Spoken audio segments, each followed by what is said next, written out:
Kribi, ville balnéaire située dans le département de l'Océan au Cameroun, accueille la troisième plus grosse infrastructure portuaire du continent.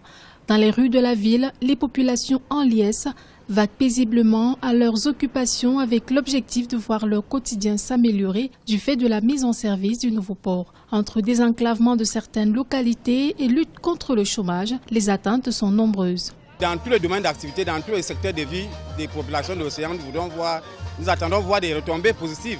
Bon, notamment les enfants de l'océan devraient commencer à avoir ne serait-ce que des emplois. Si ils n'ont pas été formés pour les emplois dits du port même, mais les emplois résiduels et temporaires peuvent être de prime abord affectés à ces postes-là. Bref, ce port nous permettra déjà de sortir de cet enclavement, d'apporter, d'amener des jeunes à sortir du chômage et desservir certains points du département de l'océan et du golfe de Guinée.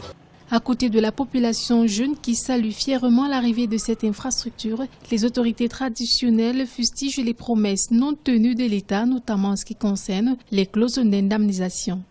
Cette indemnisation même qui est arrivée, pas à point nommé, parce que les populations ne sont pas préparées à l'indemnisation. On vous donne 40, 50, 60 millions de francs. Vous n'avez pas un site de recasement. Qu'est-ce que vous allez en faire? Vous allez brûler tout cet argent et à la fin, vous n'aurez même plus où habiter. Vous devenez un déplacé, vous êtes dénaturé. Je pense que la chefferie traditionnelle aujourd'hui, nous condamnons ce processus qui n'a pas respecté vraiment le droit de l'homme, de l'individu. La construction de cette infrastructure aéroportuaire a déjà permis d'employer près de 600 personnes sur différents chantiers du complexe. La mise en service de cette infrastructure devrait drainer, selon les responsables du port, près de 2000 emplois directs et indirects.